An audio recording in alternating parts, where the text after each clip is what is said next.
तो आ गए तुम लोग फिर से मेरी वीडियो देखने। पार्ट 1 पे तुमने काफी सपोर्ट दिखाया, इसलिए he was bought by the demon Lord के पार्ट 2 को भी मैं लेकर आ चुका हूँ। तो पिछले पार्ट के एंड पे हमने देखा था डीमन लॉर्ड हमारे एमसी को ईस्टर्न फ्रंट की ओर जाने का कहता है, लेकिन ईस्टर्न फ्रंट पर जाने से पहले हमारा जो एमसी होता है वो अपने कॉमरेड्स को इंटेरोगेट करने की परमिशन मांगता है, क्योंकि उसकी एक जो कॉमरेड है वो हैम्बर्ग टेरिटरी के लॉर्ड की एल्डेस्ट डॉटर है, जहाँ पर उसके साथ डाटा शेयर करने के लिए स्टार्ट था। बोलता है कि तुम्हें मेरी बात माननी पड़ेगी, वरना मुझे कैमिला को बायोलॉजी तो वैसे भी सिखानी है, जिसमें तुम्हें मेरी हेल्प करनी होगी। हमारा एमसी उस फीमेल नाइट के साथ डाटा शेयर करते हुए बोलता है जब वो हैम्बर्ग टेरिटरी में उसके फादर से मिलेगा तो इस सब के बारे में उसे जरूर से बताएगा। अगले दिन हम देखते हैं जहाँ पर कैमिला के हाथ में फीमेल नाइट का लिखा हुआ लेटर होता है, यानी कि एमसी ने अपना काम करवा लिया है। तो कल रात एमसी ने उसको ब्लैकमेल किया था कि अगर वो उसका काम नहीं करेगी तो वो अपनी फाइल्स को उसके सॉफ्टवेयर में इंस्टॉल कर देगा। फिर एमसी बोलते हैं इससे पहले हम ईस्टर्न फ्रंट पर डेरोथिया से मिलने के लिए जाएं, हम कुछ दिन आराम कर लेते हैं। हीरो पार्टी का फ्लैशबैक दिखाया जाता है, जहाँ पे जो प्रिस्टेस थी वो एमसी की चुगली कर रही थी और इस एज यहाँ पर पीठ पीछे उसकी बुराई कर रही होती है। वहीं हीरो हमारे एमसी से बोलता है तुम आगे किस बारे में कंप्लेंट कर रहे हो, डीमन किंग को कैप्चर करने के बाद रिपोर्ट को मुझे ही सबमिट करना है। वहीं फीमेल नाइट उसके पेरेंट्स को इंसल्ट कर रही थी एंड इस चीज का बदला हमारा एमसी प्रेजेंट में से ले चुका है। बोलते हैं उन गधों के साथ बिल्कुल अच्छा हुआ। हम देखते हैं ईस्टर्न फ्रंट की ओर आ चुका था, जो कि काफी ठंडा इलाका होता है। कैमिल हमारे एमसी को बोलती है कि वो जल्दी से अपना मास्क लगा ले ताकि अपनी जो आइडेंटिटी है वो छिपा सके। यहाँ पर एमसी एक लीच की आइडेंटिटी यूज करने वाला है, जिसे कि हम लोग अनडेड मैजिशियन भी बुला सकते हैं। वो ऐसे ही करते हैं। तो यहाँ पर अपने सामने हैम्बर्ग के फोर्ट्रेस को देखते हैं, बोलते हैं और ये रही यहाँ पर डीमन किंग की आर्मी। फिर हमें डीमन किंग के 4 हेवनली किंग्स को बताया जाता है। ये रहा यहाँ पे लियोनहार्ड, जो कि डीमन किंग का राइट हैंड है, और ये रहा मेफिस्टो, ये यहाँ पे गोलम है। एंड फाइनली अभी एमसी जिससे मिलने वाला है ये होती है डिरोथिया। पास्ट में हमारा एमसी हैम्बर्ग को प्रोटेक्ट करते हुए इससे कई बार फाइट कर चुका है, हालांकि हर बार एमसी इसको हरा दिया करता था।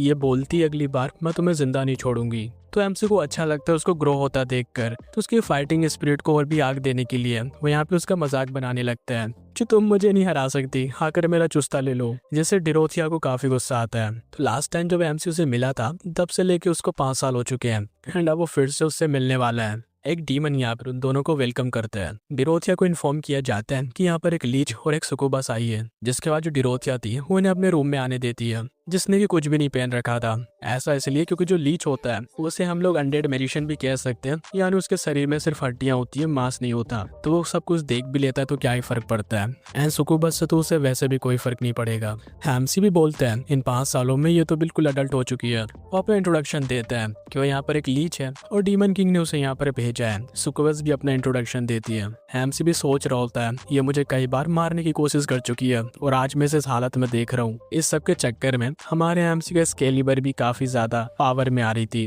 डिरोथिया को हमारे एमसी की आइडेंटिटी पे थोड़ा शक हो रहा था। एमसी सोचता है कहीं इसने नोटिस तो नहीं कर लिया। कैमिला उससे बोलती है कहीं उसने तुम्हारे स्केलिबर को तो नहीं देख लिया। एमसी बोलते है कैमिला को तो मैं बाद में देखूंगा। तो वो यहाँ पर बोलती है उसमें से एक अजीब सी स्मेल आ रही है। तो एमसी अपना मैजिक का यूज करता है ताकि अपनी स्पेल को छुपा सके, जिसके बाद डिरोथिया भी सोचती है कि शायद से उसकी इमेजिनेशन थी। वो उनको यहाँ से जाने का बोलती है कि बाद में आना, फिलहाल के लिए उसे काफी नींद आ रही है। ये लोग यहाँ से बाहर आ जाते हैं। ये भैंसासुर यहाँ पर इनको इनके टेंट दिखाता है। हैम्सी भी सोच रहा था अगर मेरी आइडेंटिटी डिरोथिया के सामने रिवील हो जाती तो काफी मुश्किल हो सकती थी, जरूर से वो मुझ पर अटैक कर देती। तो भैंसासुर बोलता है सर क्या कुछ गड़बड़ है। हमारा एमसी अजीब सी पोजीशन में खड़ा था, क्योंकि अगर वो सीधा खड़ा हुआ तो उसकी एक्सकेलिबर दिख जाएगी और सबको पता चल जाएगा वो कोई लीच नहीं है बल्कि एक जिंदा इंसान है। जैसे तैसे अपने रेंट में आ जाता है। बोलता है बीसी बार बार बचा, चलो अब आराम कर लेते हैं। कैमिला यहाँ पे शर्माते हुए बोलती है मैं आखिर कैसे कहूँ आपकी जो एक्सकेलिबर है। एमसी बोलता है तुम इतनी शर्मा क्यों रही हो, वैसे भी हम लोग यहाँ पर एक दूसरे का सब कुछ देख चुके हैं। कैमिला उससे बोलती है तुमने कहा था तुम 3 महीने तक मुझे यहाँ पर बायोलॉजी सिखाओगे। हैम्सी बोलते हैं हम कई दिनों से ट्रेवल कर रहे हैं और अभी यहाँ पर पहुंचे हैं तो थोड़ा आराम कर लेते हैं। वो जल्दी से भागने का ट्राई करता है, बट कैमिला जल्दी से उसका हाथ पकड़ लेती है। बोलती है कि जब हम पहली बार मिले थे तब से काफी चीजें हो चुकी हैं। डीमन लॉर्ड से मुझे ऑर्डर मिले हैं उस पर नजर रखने के लिए। इस सब के चक्कर में उसने यहाँ पर काफी सारी चीजें ऐसी एक्सपीरियंस करी हैं जो उसने पहले कभी नहीं करी थी। तो यहाँ पर उसे कुछ इस तरीके से पकड़ लेती है। हमसे भी बोलते हैं मुझे यहाँ से जाने दो। कैमिला उससे बोलती है हमने यहाँ पर बेट लगाई थी कि हम डायरेक्टली डाटा शेयर नहीं करेंगे, लेकिन इसके अलावा हम सब कुछ कर सकते हैं। हैम्सी बोलता है मैं काफी थक चुका हूँ इसलिए मैं अपना मैजिक भी यूज नहीं कर पा रहा हूँ। कैमिला बोलती है इतने दिन से क्योंकि हम ट्रेवल कर रहे थे तो मैं तुमसे यहाँ पे बायोलॉजी की क्लासेस नहीं ले पाई। तो उसकी पकड़ से एम से निकल नहीं पा रहा था। लेकिन नेक्स्ट सेकंड इसके पोम पोम तो कुछ ज़्यादा ही सॉफ्ट है। ये बोलता ऐसी बात नहीं है कि कैमिला यहाँ पर स्ट्रॉन्ग है, बल्कि इसने यहाँ पे मर्दों की कमजोरियाँ पकड़ रखी हैं। पहली कमजोरी, जब कोई तुम्हें अपने बड़े पोम पोम से लगा ले, और दूसरी कमजोरी, जब तुम्हें यहाँ पर कोई बेड पर पुश करे। कैमिला बोलती है अब जब क्योंकि हम वॉर वाली जगह पर आ चुके हैं तो जरूरी नहीं हमें आगे भी मौका मिलेगा, तो क्यों ना हम अपनी क्लासेस को कंटिन्यू करते हैं। एमसी बोलते हैं मुझे रजिस्ट करना होगा। फिर अगली पल सोचता है मगर क्यों, आखिर मैं रजिस्ट कर ही क्यों रहा हूँ? क्या इसलिए कि डीमन लॉर्ड ने इसे बस यहाँ पर मुझ पर नजर रखने के लिए रखा हुआ है। हम डेरोथिया को देखते हैं जिसे एक चीज परेशान कर रही होती है, जिसकी वजह से अब वो सो नहीं पा रही थी। बोलती है कि उस लीच में कुछ ना कुछ तो स्ट्रेंज है, मुझे उसमें से कुछ फैमिलियर सी फीलिंग आ रही थी। वहीं पर कैमिला अपनी ultimate mouth jutsu technique release कर रही थी, जिसके सामने तो हमारा एमसी भी नहीं टिक पा रहा था। तभी इनके टेंट के सामने डेरोथिया ने आवाज लगाती है। एमसी भी जल्दी से अपना मास्क उठाता है। डेरोथिया जैसे इनके टेंट के अंदर आती है तब तक हमारा एमसी मास्क लगा चुका था। वहीं कैमिला के ऊपर उसने ब्लैंकेट डाल दिया था। बोलता है कि वो ट्रेवल कर कर काफी ज्यादा थक चुकी थी, इसलिए वो आराम कर रही है। डेरोथिया भी बोलती है ये तो बड़ी कमजोर है। फिर वो हमारे एमसी को बोलती है कि वो उसके साथ स्नो माउंटेन चले। एमसी बोलते हैं कि वो अभी तैयार होके आ रहा है, तो वो भी वहां से चली जाती है। एमसी बोलता है बाल बाल बचे, हम लोग तो लगभग पकड़ ही गए थे। शाम हो चुकी होती है। एमसी जाते हुए सोचता है कहीं मैंने अपनी लाइन को क्रॉस तो नहीं कर दिया। अगर केयरलेसली मैं भी अपनी लाइन को क्रॉस कर देता हूँ तो मुझ में और हीरो में कोई डिफरेंस नहीं रहेगा। तो अगले सीन में डेरोथिया बोलती है एक बार फिर से सोच लो, इस मैजिक को यूज करने के बाद हो सकता है तुम मारे जाओ। एमसी बोलता है ये जो फोर्ट्रेस है ये कई सौ सालों से ओपन नहीं हुआ, लेकिन मैं इसको अभी ब्रेक कर सकता हूँ। डेरोथिया बोलती है कोशिश करके देख लो, कहीं इसके बाद तुम्हारे चित्रे न उड़ जाएं। तो ये तो बस यहाँ पर हैम्बर्ग टेरेटरी का एक फ्रंट फोर्ट्रेस है, जो कि अब तक का सबसे स्ट्रॉन्गेस्ट भी माना जाता है, क्योंकि कई सौ सालों से टिका हुआ है, जहाँ पर हमारे एमसी ने अपनी जान को कई बार खतरे में डाला है इसको प्रोटेक्ट करने के लिए। समय आ चुका है दिखाने का कि आखिर हमारा एमसी कितना ज्यादा डेडली हो सकता है अगर वो उनका दुश्मन बन जाता है। तो उसका मैजिक देखकर डेरोथिया भी हैरान हो जाती है। उसका अटैक जैसे उस फोर्ट्रेस पर गिरता है तो वहाँ पर एक काफी बड़ा ब्लास्ट होता है। जो बर्फ आसपास जमी होती है वो वहाँ पर ढहना स्टार्ट हो जाती है। इस एक्सप्लोजन को देखने के बाद वो सोचती है क्या ये लीच यहाँ पर 6th लेवल का मैजिशियन है? इस तरह का मैजिक यूज करने के बाद भी ये अपने पैरों पर कैसे खड़ा है? इसके अलावा इस दुनिया में सिर्फ 8 ही लोग हैं जो कि 6th क्लास के मैजिशियन हैं। आखिर उनमें से ऐसा कौन हो सकता है जो कि मेरे सामने अपनी आइडेंटिटी छुपाना चाहेगा? कहीं ये साला एमसी तो यहाँ पर नहीं है। इससे पहले उसकी आइडेंटिटी को कंफर्म करती हमारा एमसी थक कर नीचे गिर जाता है। एक तो बेचारा वैसे ही ट्रेवल करके थक चुका था, ऊपर से कैमिला की वजह से उसे आराम करने का भी मौका नहीं मिला। लेकिन अब जब क्योंकि वो अपने घुटनों पे आ ही चुका है तो क्यों ना इस चीज को बहाना बना लिया जाए। तो डेरोथिया से बोलते है कमांडर मुझे माफ कर दो, मैं बस 5th क्लास का मैजिशियन हूँ, तो मेरा माना पूरा खत्म हो चुका है। डेरोथिया भी यहाँ पर उसके कांपते हुए पैरों को देखती है और जोरों से हंसना स्टार्ट कर देती है। बोलती है तुम तो कुछ ज्यादा ही कमजोर हो। वो भैंसासुर से बोलती है इसको वापस ले जाओ। एमसी भी बोलते है अगर मैं यहाँ पे थका हुआ नहीं होता और ना ही मुझे अपनी आइडेंटिटी को हाइड करना होता फिर देखता ये मुझ पर कैसे हंसती। वही डेरोथिया उसका मजाक उड़ा रही थी। एमसी भी सोचता है ये मजाक उड़ाना इसने कहाँ से सीखा, जो कि मुझे लगता है इसने इसी से सीखा होगा, क्योंकि यह भी तो उसको हराने के बाद उसका मजाक उड़ाया करता था। फिर उसके जाने के बाद डेरोथिया सोचती है कि ये मैजिक सच में डिफरेंट था, लेकिन फिलहाल के लिए ये चीज मैटर नहीं करती। जो चीज मैटर करती वो ये है कि इस फोर्ट्रेस की जो आर्मी है वो हमारी आर्मी से हाफ है, यानी हम लोग डबल एडवांटेज में हैं। तो मैं बता देता हूँ ये लोग अब इस फोर्ट्रेस पर अटैक करने वाले हैं। वहीं टेंट के अंदर जब एमसी अपनी आंखें खोलते हैं तो सामने कैमिला को देखते हैं, जो कि बताती है उन दोनों को छोड़कर सभी डीमंस फोर्ट्रेस पर अटैक करने के लिए जा चुके हैं। बाकी डीमंस बोल रहे होते हैं इस वॉर को जीतना बड़ा आसान है। डेरोथिया भी बोलती है ऐसी कोई वॉर ही नहीं है जो डीमन लॉर्ड की आर्मी हार सके, लेकिन फिर भी तुम लोगों को अपना गार्ड डाउन नहीं करना चाहिए।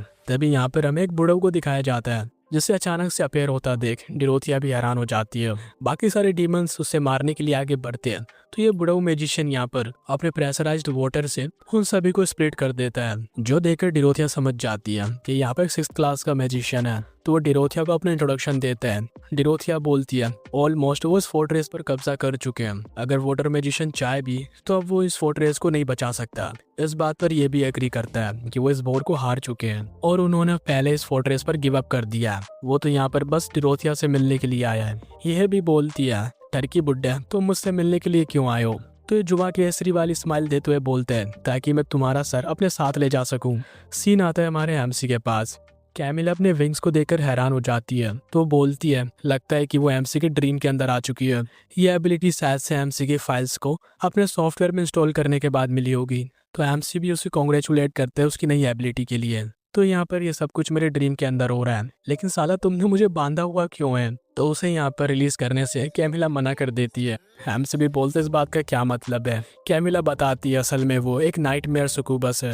एमसी बोलते हमें यहाँ पर ये सब कुछ नहीं करना चाहिए। तो कैमिला बोलती है हम दोनों यहाँ पर डिवाइन टंग जुत्सु टेक्निक का यूज़ करेंगे। अगर तुमने मुझे हरा दिया तो मैं सब कुछ रोक दूंगी। तो कुछ देर में हमारा एमसी उसे हरा देते हैं, जिसकी वजह से उसके ऊपर फ्लड आ जाती है। वो अपने ड्रीम से बाहर आता है और कैमिला को देखकर उसे प्रोटीन चोर बुला रहा था। कैमिला की सब कुछ करने की वजह से एमसी का माना फुली चार्ज हो जाता है। बोलता है कि कैमिला तो यहाँ पर उसके लिए एक बैटरी की तरह काम कर रही है। फिर वो डिसाइड करता है बैटलफील्ड में जाने का।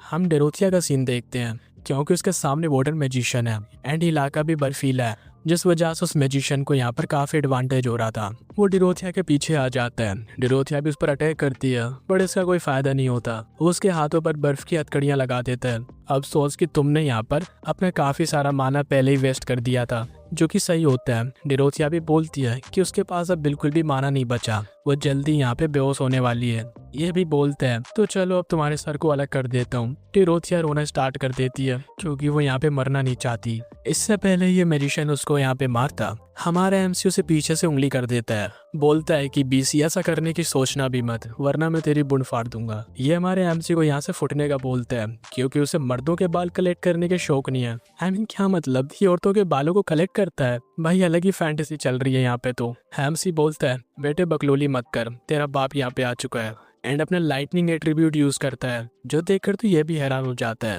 बोलता है क्या ही फर्क पड़ता है, तू अभी भी यहाँ पे 6th क्लास से तो नीचे का ही है।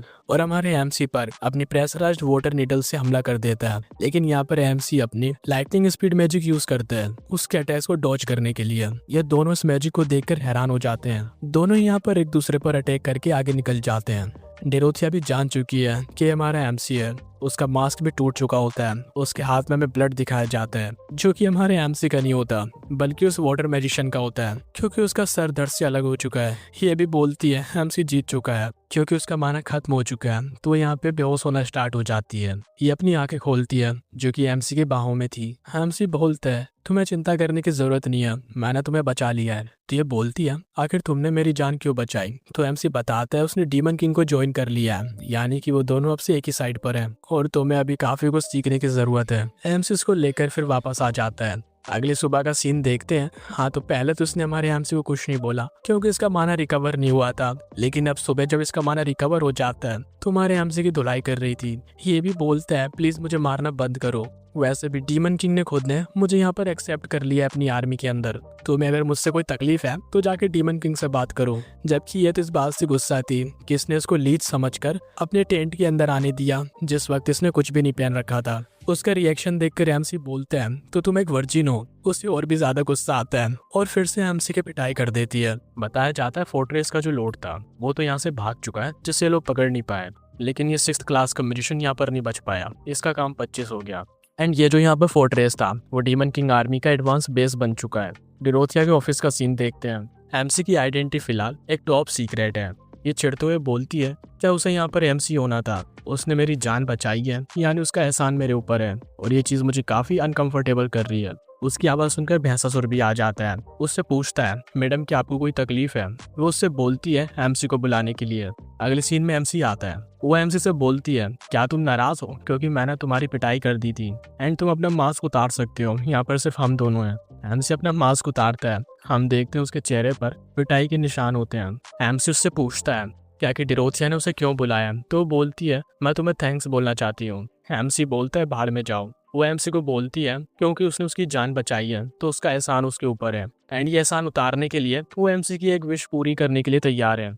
एमसी भी बोलते हैं सोच लो कहीं तुम अपनी बात से पीछे ना हट जाओ। तो ये भी बोलती है तुमने मेरी जान बचाई है तो सब कुछ देने से अच्छा है कि मैं बस यहाँ पर तुम्हारी एक विश को पूरा कर दूं। एमसी उसके पास आते हुए बोलते हैं क्या मैं सच में कुछ भी मांग सकता हूँ, इस बारे में फिर से सोच लो। वैसे तुम्हें क्या लगता है आखिर मैं क्या मांगूंगा। और उसके चीक्स को पकड़ लेते हैं। उसे ऐसा करता देखकर ऑफ कोर्स वो वही समझ रही थी, लेकिन हमारा जो एमसी था उसको और भी परेशान करने के लिए उसके वाइन्स का कलेक्शन मांगता है जो कि उसने कई सालों से कलेक्ट किया होता है।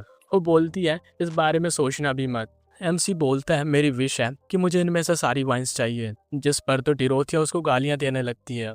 अगले सीन में हम देखते हैं जहाँ पर हमारा एमसी और डिरोथिया ड्रिंक कर रहे होते हैं, जहाँ पर ये तो पूरी बोतल सी पी रही थी। तो एमसी बोलता है तुम यहाँ पर इतनी ज़्यादा इसलिए पी रही हो ताकि तुम्हें मुझे ज़्यादा वाइन ना देनी पड़े। वो बोलती और नहीं तो क्या, तुम्हें बस एक गिलास पीकर खुश हो जाना चाहिए, बाकी सारी मैं अकेले ही पी लूंगी। क्योंकि डिरोथिया बिल्कुल टल्ली हो चुकी थी तो एमसी उसको ले जाकर इसके बेड पर छोड़ देता है। बोलते हैं इसने तो कुछ ज़्यादा ही ड्रिंक कर ली है। ये डिरोथिया थी, वो यहाँ पर अपने कपड़े निकाल देती है। उसे यहाँ पर हीरो की तरह अपने कलीग्स के साथ लाइन क्रॉस नहीं करनी चाहिए सोच के वहाँ से जाने लगता है। डिरोथिया उसका हाथ पकड़कर उसे रोक लेती है और अपनी ओर खींच लेती है। बोलती है कि मुझे काफ़ी गर्मी लग रही है, तो क्या तुम मेरी ब्रा उतार दोगे। एमसी अपनी आंखें बंद कर लेता है उसकी ब्रा उतारते टाइम, लेकिन तभी डिरोथिया यहाँ पर उसके एक्सकेलिबर पकड़ लेती है। एमसी बोलता तुम क्या कर रही हो। वो बोलती है उसे हारना बिल्कुल भी पसंद नहीं है। एमसी ने उसे बिना कपड़ों के देखा है तो वो भी यहाँ पर बदले में एमसी को बिना कपड़ों के देखेगी। उसके एक्सकेलिबर को देखकर वो सोचती है जितना उसने सोचा था ये उससे कहीं ज्यादा बड़ी है। एमसी उसके मजे लेते हुए बोलते हैं लगता है तुमने पहली बार एक्सकेलिबर देखी है। वो एमसी को बोलती है तुझे बड़ा एक्सपीरियंस है। एमसी बोलते इतना ज़्यादा है कि मैं यहाँ पर एक सुकुबस को ट्रेन कर सकता हूँ। डाटा शेयर करने के बाद सुबह एमसी अपने रूम में आते हैं। क्योंकि पहले टेंट की कमी थी तो ये लोग एक ही टेंट के अंदर रह रहे थे, बट क्योंकि अभी फोर्ट्रेस में आ चुके हैं तो इनको सेपरेट रूम्स मिल चुके हैं। ये अपने रूम के अंदर कैमिला को देखकर हैरान होते हैं। वो एमसी से बोलती है उसे डिरोथिया के साथ ड्रिंक करते हुए सारी रात हो गई। एमसी बोलता है आखिर तुम क्या बात कर रही हो, और वैसे भी ये मेरा रूम है। ये बोलती है एक मेड का काम होता है कि अपने मास्टर की अच्छे से सेवा करे। एमसी उसकी चिन को पकड़ता है और थोड़ा गुस्सा होते हुए बोलता है उसे बिल्कुल भी नहीं पसंद जब कोई अपनी लाइन को क्रॉस करता है। ये सुनकर कैमिला हैरान हो जाती है। एमसी बोलता है जब उसने उसके ड्रीम में एंटर किया था तो क्या इस बात के लिए उसे गुस्सा नहीं होना चाहिए। कैमिला इस चीज़ के लिए माफ़ी मांगती है। बोलती है कि इसकी माफ़ी मांगने के लिए तुम जो कहोगे मैं करने को तैयार हूँ। हम देखते हैं अगले सीन में एमसी ने इसको बांध दिया था। ये पूछती है एमसी से क्या वो सच में इतना ज़्यादा गुस्सा है कि यहाँ पर उसने उसको इतनी टाइटली बांध रखा है, क्या वो यहाँ पर उसको लाइक नहीं करता है। तो एमसी बताता है ना ही मैंने तुम्हें ज़्यादा टाइट बांधा है और ना ही ज़्यादा लूज। अगर ऐसी बात होती कि मैं तुम्हें लाइक नहीं करता तो मैंने काफ़ी ज़्यादा टाइट बांधा होता। लाइन को क्रॉस करने के लिए तुम्हें यहाँ पे पनिशमेंट तो मिलनी चाहिए। देन वो उसकी आंखों को बंद कर देता है। बोलता है कि पनिशमेंट के साथ वो उसे यहाँ पर पेशेंस रखना सिखाएगा, क्योंकि अगर वो सुकुबस होने के बाद भी बाकी उसे हार जाएगी तो वो उनकी एनर्जी को आखिर एब्जॉर्ब कैसे करेगी। इसलिए आज वो उसको सिखाएगा कि आखिर पेशेंस कैसे रखते हैं। कैमिला के पूरी तरह से एग्जॉस्ट होने के बाद एमसी को रुकना पड़ता है। ये जाते हुए बोलता है कि तुम यहाँ पे मेरी बेडशीट को चेंज कर देना और यहाँ पर सफाई भी कर देना। मन में सोचता है अभी मेरे पास करने के लिए काफ़ी इंपॉर्टेंट काम है। तो कैमिला को पनिश करते हुए यहाँ पर शाम हो चुकी थी। वो डिरोथिया के रूम में आता है। वो उससे पूछती है क्या तुम यहाँ पे ड्रिंक करने के लिए आए हो। तो एमसी बोलता है कि इंपॉर्टेंट बात है जो वो उससे करना चाहता है। डिरोथिया बोलती है हम ड्रिंक करते हुए बात करते हैं। एमसी बोलता है तुम मेरी ड्रिंक्स को मुझे ही ऑफर कर रही हो। तो बोलती है साले बास्टर्ड कहीं के। अगले सीन में हम देखते हैं जहाँ पर इन लोगों का डाटा शेयर चल रहा था। एमसी बोलता है हमें काम के बारे में बात कर लेनी चाहिए। डिरोथिया बोलती है अगर तुम्हें कोई इंपॉर्टेंट बात करनी है तो उससे पहले हम यहाँ पर डाटा शेयर कर लेते हैं। खंडर से महल तक का सफर है भारी, अब देखो मौत की ये सेना है कितनी प्यारी। साए में शक्ति, रोशनी में धोखा, मिला मुझे यहाँ एक बेहतरीन मौका। Succubus made the demon lord's daughter, married soon dragon.